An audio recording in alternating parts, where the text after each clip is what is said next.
Picture this. You're walking past a busy hospital ward or an intensive care unit, right? The hallways are buzzing, nurses are rushing by, monitors are doing that rhythmic beeping thing in the background. And suddenly, you see it.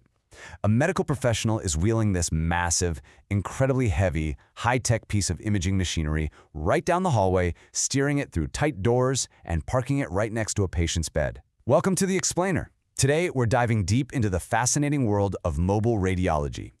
Now, seeing that is kind of wild, and it naturally sparks a bit of a mystery. I mean, we all know hospitals have those dedicated, lead-lined, state-of-the-art radiology departments. Those spaces are specifically built to house these massive machines. So when you see a mobile unit rolling straight through the crowded halls of an ICU, you've got to ask yourself the obvious question. Why isn't the patient just taken to the X-ray department? Like, why go through the absolute hassle of bringing the mountain to the patient?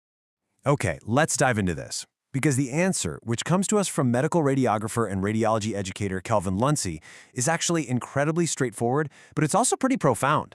Sometimes, moving the patient just isn't safe or practical, period. When you or I think of getting an X-ray, we usually picture walking into a clinic, standing in front of a board, taking a deep breath, and holding still. But for a very specific group of hospital patients, that simple trip down the elevator to the radiology department, that could literally be life-threatening.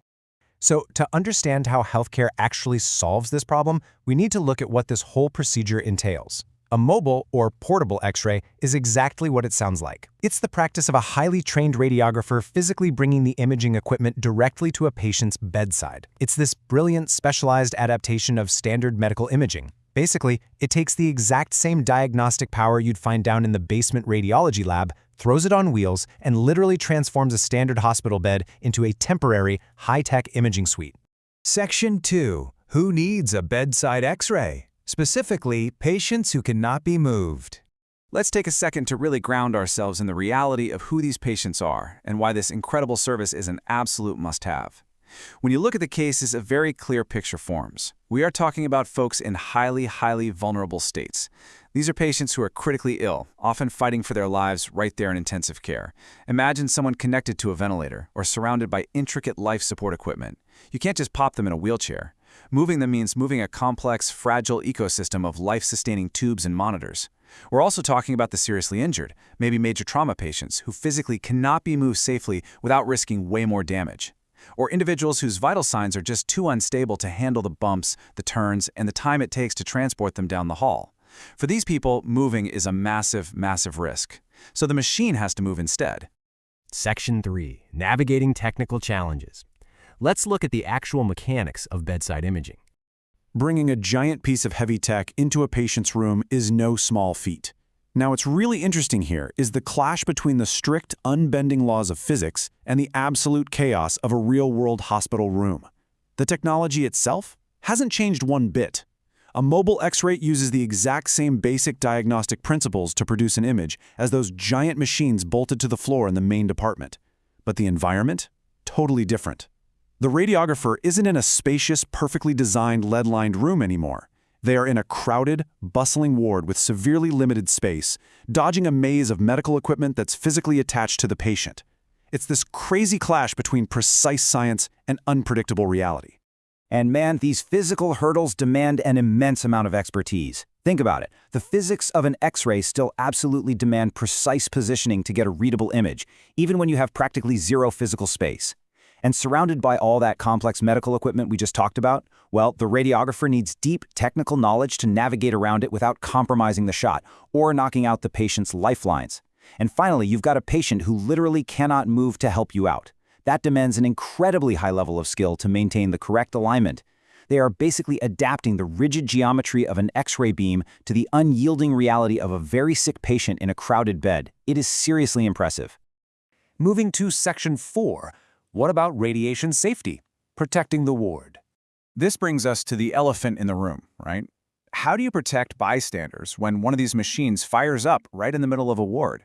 Well, let me reassure you. Just because the machine left the lead-lined room doesn't mean the safety protocols got left behind. Radiation protection is always a top priority. Experts like Kelvin Luncey emphasize a very strict, prioritized process here. First step, anyone who isn't strictly needed for the exam is asked to step away and maintain a safe distance during the brief moment of exposure. Second step, the radiographer actively applies rigorous radiation protection principles, controlling the surrounding environment as best they can. And the third step, they optimize the exposure. They make absolutely sure they are using the bare minimum amount of radiation necessary to get a clear diagnostic image. It's a tightly controlled, highly professional process that is designed from the ground up to keep everyone on the ward completely safe. Section 5. Bringing care to patients. This is the true value of mobile radiology. So we've talked about the why, the how, and the safety. But the crucial point you should take away from all this is right here. A bedside X-ray does not mean the examination is less important. Because it's portable, I think it might be easy to mistakenly view it as a shortcut. Maybe a second-best option compared to the main department. But honestly, that couldn't be further from the truth. It is a vital medical necessity. It means that for these highly vulnerable patients, bringing the machine to them is actively safer and far more practical. It's a critical diagnostic tool, delivered right to the front lines of patient care. And this brilliantly illustrates the entire philosophy behind the practice. Radiographer Kelvin Lunsey actually sums it up perfectly. He says, sometimes the best place to perform an X-ray is wherever the patient needs it most. I love that. It's such a powerful reminder of the deep empathy and that patient-first mindset that drives modern medicine. The hospital isn't just asking the patient to conform to its rigid structures. Instead, you have dedicated professionals and incredible technology bending and adapting to meet the patient exactly where they are in their exact moment of need. Which leaves us with a pretty fascinating thought to ponder.